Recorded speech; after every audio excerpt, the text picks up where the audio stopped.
एक मरतबा फिर खुशामदीद कहता हूं आपको प्रोग्राम आपकी बात में। मौजूद गुफ्तगू स्ट्रीट क्राइम्स। एक आदमी अपनी जान खो चुका है, खून बह चुका और सूख गया उसका खून उस जमीन के ऊपर बहने के बाद आज टेक्नोसिटी के बराबर में। लेकिन मैं आपको बता देना चाहता हूं, अपने दिलों पर हाथ रखें, अपने बच्चों की तरफ देखें जिनको गोद में आपने पाल के बड़ा कर दिया, कि अगर वो चले जाएं तो क्या उनके फिराक में आपके आंसू रुक जाएंगे, आपकी सिसकियां रुक जाएंगी, आपके लबों के ऊपर कभी मुस्कुराहट आ सकेगी? क्या आप मुस्कुरा सकेंगे? नहीं होगा, ऐसा कतई नहीं होगा। लेकिन सवाल यह है कि आखिर कब तक आप रोते रहेंगे अपने जवानों को, अपने बच्चों को, जिनको बिल्कुल जानवरों की तरीके से कत्ल किया जा रहा है? जिम्मेदारान कौन है आप भी जानते हैं, वो तमाम लोग जानते हैं जो इंतजामिया में और हुकूमत में। ये कब होगी इन लोगों की सरकूबी? कौन पकड़ेगा इनको? कौन इनसे असला छीनेगा? कौन असले से पाक करेगा इस शहर को, इस वतन को, ताकि कोई शख्स किसी की जान ना ले सके? मुझे बता सकते हैं आप कि कौन ये तमाम काम कर सकता है? आप बताएं। देखिए, बातें तो बहुत होती हैं कि असले से पाक कर रहे हैं, कराची को असले से पाक कर रहे हैं, पूरे पाकिस्तान को असले से पाक कर रहे हैं, कौमी असेंबली में बिल भी पास होते हैं, लेकिन इसका फायदा होता है? आप मुझे बताएं। फायदा तो कोई नहीं होता ना। फायदा कैसे होगा? कैसे? आप तरकीब है फायदे की, वो तरकीब बता दें उन लोगों को। इस पे अमल करना चाहिए तमाम पार्टियों को मिलकर। कोई भी पार्टी अच्छी नहीं है, मैं आपको बताना चाहता हूँ, कोई भी पार्टी अच्छी नहीं है। अगर कोई भी पार्टी अच्छी नहीं है तो फिर कौन सा इदारा होगा कि जो काम करके देगा? अल्लाह और रसूल इसका हदीस का जो कानून है ना, वो बिल्कुल सही है। जैसे सऊदिया में चल रहा है, कत्ल होता है, वहाँ पे नहीं होता है कोई, वहाँ पे स्ट्रीट क्राइम वहाँ होते हैं, नहीं होते हैं ना, वहाँ पे सजा आती है। यहाँ पे चीफ जस्टिस, क्या हम लोगों के अंदर इंसानियत बाकी नहीं रही? इंसानियत है बाकी, मगर यहाँ पे इंसान नहीं है। यहाँ पे दरिंदे। क्या आप किसी शख्स को कत्ल कर सकते हैं 1000 रुपए के एवज? 1 लाख रुपए के एवज आप किसी की जान ले सकते हैं? क्यों नहीं ले सकते? क्या वजह है? क्या फर्क है आप लोग इन कातिलों में? इंसानियत क्या वो लोग इंसान नहीं है कि जो किसी आदमी की जान ले लेते हैं? आज इंसान ने, उनके दिलों में जो है हमदर्दी खत्म हो गई है। उन लोगों के घर में माँ बहन नहीं है, भाई बाप नहीं है, इस वजह से जब वो अपनी जेब में पैसे भर के लेके जाते होंगे तो उनके वालिदैन पूछते होंगे उनसे कि पैसे कहाँ से कमा के लाए? ना तुम पढ़े लिखे, ना डिग्री तुम्हारे पास, ना तुम्हें बोलने का सलीका, ना तुम्हें चलने का सलीका, ना तुम्हें खाना खाने का सलीका, पैसे कौन दे रहा है आखिर? उनके माँ बाप नहीं पूछते ना, जब भी तो वो आके रोडों पे कत्लेआम उन वालिदैन को, उन भाई बहनों को पूछना पड़ेगा कि भाई ये मोबाइल फोन कहाँ से लाए, ये पैसे कहाँ से कमा के लाए? तुम्हारे पास तो कुछ भी नहीं है बेचने के लिए, तुम्हारे पास इल्म नहीं है कि तुम्हें नौकरी या मुलाजमत कोई दे सके। कैसे आपसे बात हुई भाई? कत्ल कर सकता है वो अपने माँ बाप की क्या सुनेगा भाई? जो कत्ल कर सकता है आदमी माँ बाप की सुनेगा, वो अपने पेरेंट्स की भी नहीं सुनेगा। जमीर मर गए उनके, हुकूमत कुछ नहीं कर रही है। ऐसे जमीरों के साथ पंजाब में बैठ के डेंगी लेके बैठा हुआ है, यहाँ ये लोडशेडिंग लेके बैठा हुआ है, पब्लिक क्या करेगी? जंग रहनुमाओं की है, खत्म कर दिया भाई। जंग रहनुमाओं की है या प्रोटोकॉल की है? किस चीज की है? प्रोटोकॉल की जंग है? और क्या? सबको सीट चाहिए भाई। पब्लिक की किसी को मरता कौन है? पब्लिक मरता कौन है भाई? ये बता दें। आम आदमी मरता है और मर सकता है। कब तक मरता रहेगा ये आम आदमी? जब तक ये हुकूमत है, और इंशाल्लाह जरूर होता रहेगा। जब तक अच्छी हुकूमत नहीं आ जाए। सियासतदान अपनी दुकान कब तक चमकाएंगे और लोगों को मरवाते रहेंगे इस तरीके से, क्योंकि वो एक्शन नहीं ले रहे हैं? बता सकते हैं आप सियासतदान कब तक लोगों के साथ इस तरह करवाते रहेंगे? जब तक के रहेंगे, जब तक के करवाते रहेंगे दादा। और क्या, जब तक के फौज नहीं आएगी, जब तक इस मुल्क का कुछ नहीं होगा। एक दूसरे के ऊपर जबरदस्त तुंदो तेज बयानात दागने वाले इतने बड़े बड़े लीडरान क्या इंसानियत के साथ हैं या नहीं है? बिल्कुल नहीं है। पाकिस्तान में 300 लोग मारे गए, आज तक किसी का कुछ पता चला? कोई इंसाफ किसी को नहीं मिला। ईद पूरी खराब कर दी गरीबों की, रोड के ऊपर कत्लेआम हो रहा है। अवाम के मसाइल क्या है? अवाम के मसाइल सीटें हैं, अवाम के मसाइल निजाम है, अवाम के मसाइल बड़ी बड़ी गाड़ियां हैं, अवाम का मसाइल प्रोटोकॉल में से आता है, अवाम का मसला किस चीज में आता है? भाई जरा ये बताना चाहेंगे आप मुझे? या गरीब आदमी को तो सुकून चाहिए सर, ठीक है ना? अपने बच्चों के लिए रोटी कमाने का था, शाम को पता चला लाश मिल रही है। अपने जोरे बाजू पे 2 वक्त की रोटी कमाने के लिए आदमी निकलता है, जान से मार दिया जाता है। मार दिया जाता है। ये कोई इंसाफ है इस मुल्क में? क्या करे गरीब आदमी? कौन कर सकता है ये मसाइल हल? सर जो बड़े ये अल्लाह की जात करने वाली है बस, और कोई नहीं। अच्छा, जो लोग जिनके पास ये जिम्मेदारी है, पूरी हुकूमत हो, कोई डिपार्टमेंट हो, जो भी डिपार्टमेंट आप सोच सकते हैं, जो इदारा हो, जिनके पास ये जिम्मेदारी और अपना काम अंजाम नहीं दे रहे, उनका हश्र क्या होगा? सर उनके लिए यही होगा, खुदा की जात है, उसके बाद अवाम को बाहर निकलना है बस। बड़े बड़ा प्रोटोकॉल वाली गाड़ियों के बाद अंजाम सिर्फ वही होगा, अगर अल्लाह ताला ने दिया 2 गज कफन का टुकड़ा और 2 गज जमीन, उसी के अंदर जाना है। कोई प्रोटोकॉल साथ नहीं जाएगा, सिर्फ जाएगा तो इंसान का जमीर, इंसान का अमल साथ जाएगा। जी भाई, आज सुबह एक आदमी इस तरफ आ जाए यहाँ पे ताकि आप नजर आए। आज एक आदमी को इधर सुबह मारा है मोटरसाइकिल के मतलब चक्कर में। उसी हयात गुल की बात हो रही है जो 28 बरस का था, जिसकी माँ इस वक्त ज़ारो कतार आंसू बहाकर रो रही है, क्योंकि उसने अपनी माँ से वादा किया था कि माँ मैं जब शाम को आऊंगा लौट के तो तुम्हें मोटरसाइकिल पे लेके जाऊंगा बाहर जहाँ तुम्हें जाना है। अब देखो कहीं किसके पास जाए वो माँ?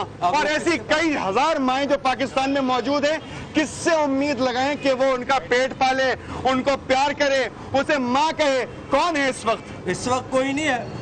हुक्मरान ये जितने भी यहाँ पे बैठे हैं भाई, ये तो सब अपने अपने। मैं आपको एक शेर कहूंगा, उसके बाद में सीधा चले बिल्कुल बता दें जल्दी से। गरीब होना भी जुर्म है इस जमाने में, लगी है दुनिया फकत मुझे मिटाने में, तबाह करके मुझे और क्या लोग है। आसिफ बचा नहीं है कुछ भी गरीब खाने में, कुछ भी गरीब खाने में नहीं बचा है। ये आपने तमाम शेर सुने, लेकिन बात यह है कि अवाम की जान और माल की जिम्मेदारी किस शख्स पे जाती है, किस इदारे पे जाती है, किस डिपार्टमेंट पे जाती है, ये बताएगा कौन? और अगर कोई बता सकता है तो उस पर अमल कौन करेगा? मैं ये बात कहना चाह रहा हूँ कि अगर मैं बाइक चला रहा हूँ, मेरे पास लाइसेंस नहीं है, मैं बाइक चला रहा हूँ, मेरे पास लाइसेंस नहीं है, मैं डर लग रहा है कि पुलिस वाले आ जाएंगे, और मैं जा रहा हूँ, मैं छुप छुपा जा रहा हूँ, पुलिस वाले फौरन आ जाते हैं चेकिंग करने के लिए।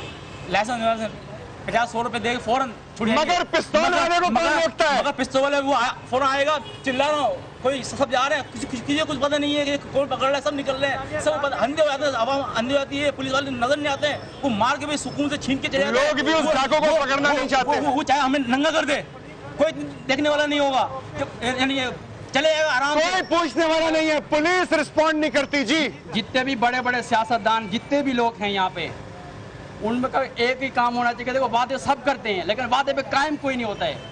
ये बहुत ही नाइंसाफी है। आज तक सबसे अच्छा वादा क्या किया है आवाम से सियासतदानों ने? वादे किए सर, बहुत से किए हैं। मुलाजमत दिलाएंगे, नौकरी दिलाएंगे, खाना देंगे, रोटी देंगे, क्या दिया?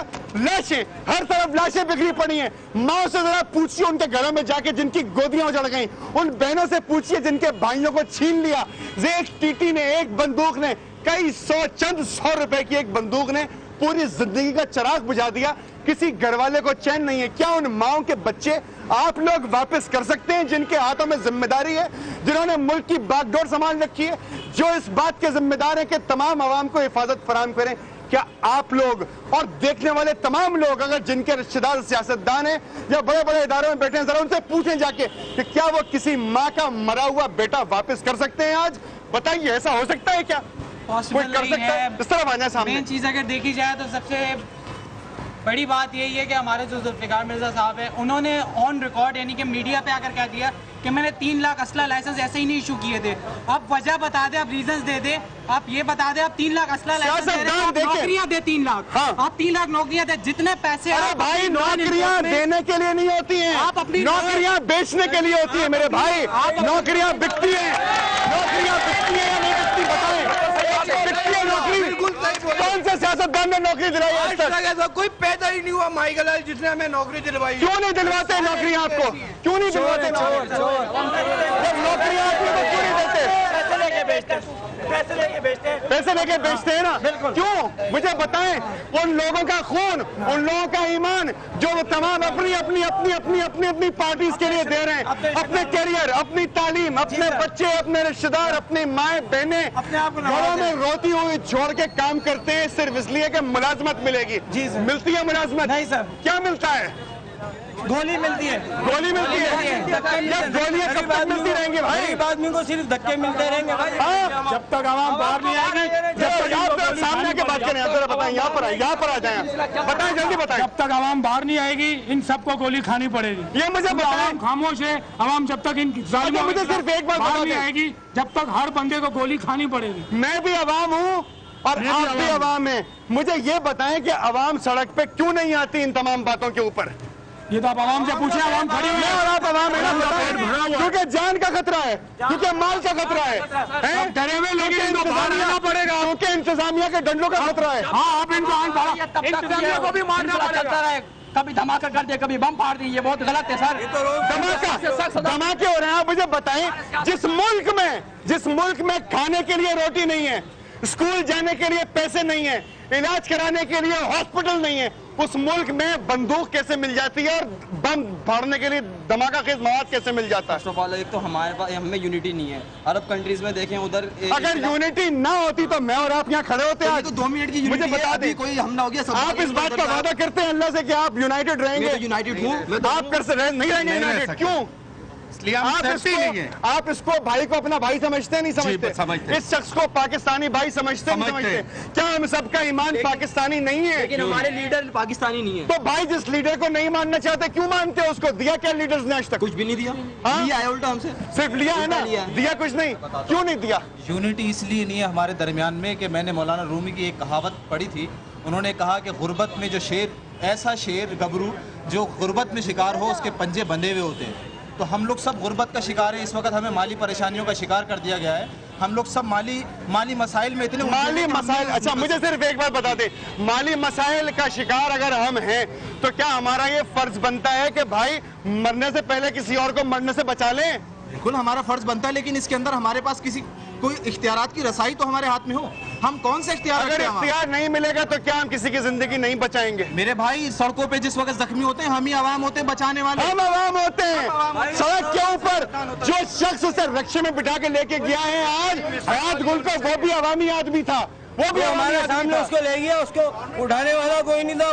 आप यकीन करें नहीं करें, यहाँ पुलिस की गाड़ियाँ घूमती हैं मगर आज कुछ भी नहीं। हमने पुलिस को बुलाया था लेकिन पुलिस ने आने से इनकार कर दिया इस शो में। क्या कहना चाहते हैं पुलिस के लिए? लैंग्वेज इस्तेमाल नहीं करेंगे आप, बिल्कुल तमीज की लैंग्वेज जो बात करेंगे। क्या कहेंगे पुलिस के लिए? घर पे बता दें कि आपको फोन पे देखा जा रहा है, आप घर पे देख सकते हैं, लेकिन मुझे ये बताओ मरने वाले के खून के साथ खड़े हो या नहीं हो? कल को तुम्हारा भाई या मेरा भाई मारा जाए तो क्या करोगे? ऐसे ही चिल्लाओगे ना? चिल्लाएंगे, लेकिन यहाँ पर पुलिस ऐसी है कुछ आगे आती ही नहीं है। जब आवाज कैसे आएगी आगे? आवाज लगा दे तो पुलिस वाले को, तो पुलिस वाले चले जाते हैं। जब सब मार मुर के खत्म हो जाते तब पुलिस वाले आते हैं उठाने के लिए। पुलिस वाले आखिर में उठाने के लिए भी नहीं आते, हॉस्पिटल जाते हैं, FIR लिखवाने के लिए अपना थाना पेश नहीं करते, लड़ते रहते हैं कि मेरा जुरिस्डिक्शन नहीं है, उसका जुरिस्डिक्शन है। क्यों? क्योंकि मैं तो नहीं चाहता कि DIG साहब या TPO साहब या DSP साहब या SSP साहब या IG साहब या डायरेक्टर पुलिस या डायरेक्टर IB को ये पता चले कि मेरे इलाके में जुर्म हो रहा है। लेकिन जुर्म आपके इलाके में हो रहा होता है, इसीलिए बात की गई थी कि थानों के अंदर मकामी पुलिस वाले होने चाहिए ताकि उनको सब पता रहे कि इलाके में क्या हो रहा है। आपने प्रोग्राम देखा, हयात गुल की जिंदगी खत्म हो चुकी, उसकी माँ और उसके बाप और उसके भाई बहन अब जिंदगी भर आंसू ही बहाते रहेंगे। शायद उनका कहना यह हो कि गुजर तो जाएगी तेरे बगैर भी, लेकिन बहुत उदास, बहुत बेकरार गुजरेगी। खुदा ना करे कि आपके भाई के साथ, आपके शौहर के साथ या आपके बाप या माँ के साथ या आपके किसी अजीज रिश्तेदार के साथ ऐसा कोई वाकया हो। लेकिन अगर आप आज नहीं उठेंगे और आज नहीं बोलेंगे तो ये जराइम जादू की तरह सर चढ़कर बोलेंगे और इलाज किसी के पास कोई नहीं होगा। अपना बहुत ख्याल रखिएगा, खुदा करे कि आप जिंदा और सलामत रहें। आपने प्रोग्राम देखा, आप चाहते हैं की जाए आपकी बात, तो लिख भेजिए AKB@समाज.tv पर या फेसबुक पर प्रोग्राम आपकी बात मेरा एड्रेस है। मुझे इजाजत दीजिए टेक्नो सिटी कराची से। अल्लाह हाफिज।